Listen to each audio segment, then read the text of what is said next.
Once upon a time in Africa, there was a young boy named Adisa. He lived in a small village at the base of a beautiful mountain range that dominated the landscape. One day, Adisa heard a strange sound coming from the mountain. It sounded like a beautiful melody, unlike anything he had ever heard before. Unsure of what to do, Adisa went to his father and told him about the mysterious sound coming from the mountain. His father, a wise old man, realized that the melody was coming from a magical instrument called the Mbira that was owned by the gods of the mountain.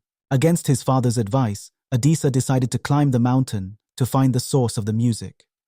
He set out early one morning and quickly found himself in the rugged terrain and steep cliffsides. After hours of arduous travel, he finally came upon a cave where he could hear the Mbira being played.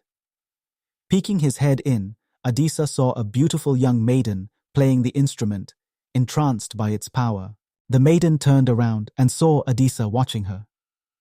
At first, she was offended by his presence in the sacred space, but Adisa explained himself and his journey to discover the origins of the music. The maiden was intrigued by Adisa's bravery and purity of intention and asked him to sit by her side and listen to the music. Adisa was amazed by the power of the Mbira and the otherworldly sounds that emanated from it.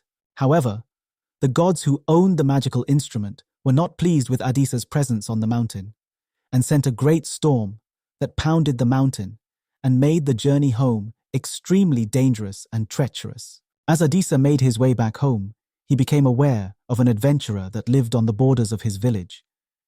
He decided to visit him for guidance, and with his help, Adisa began to prepare for the horrors he needed to face to overcome the obstacles before he can achieve his dream, become a colony of the great Mbira retaining regions. Adisa learned everything he could about dealing with battles with nature. He honed his instincts, his agility, and prepared himself from resisting the unfavorable conditions of the surprise ambushes and sea characteristics perils one may encounter in life. Adisa continued to climb the mountain, over and over again for years, with determination to meet the tempestuous storms on his terms, in the hopes of finding the original melody of the ancient Mbira. Finally, Adisa found the source of the Mbira music after 2 years of dedication.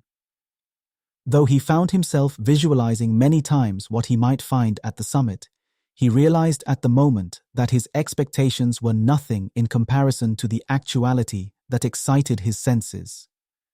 The Mbira sat in front of him, and he froze in his place before it, trying to understand the series of markings taking front seat on its perforated rust-colored keys that lay hidden away from the old eyes of time. He realized that during his long and strenuous journey with nature, the lessons he had amassed throughout this adventurous conquest for finding the great origin of Mbira were integral in his finding the instrument.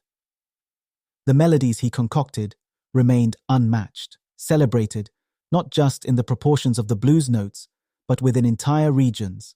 Birthed into creation by a young boy who decided to tackle mountains, became a source of inspiration. Years have passed, and people from great African Mbira cities, far and near, have inhabited his tales through the lavishness of his scintillating melodies. The storytelling of such legends was passed from generations to generations. Fables he spent many long years composed and initiated inside him, culminating guaranteed success sourced from the fold of nature.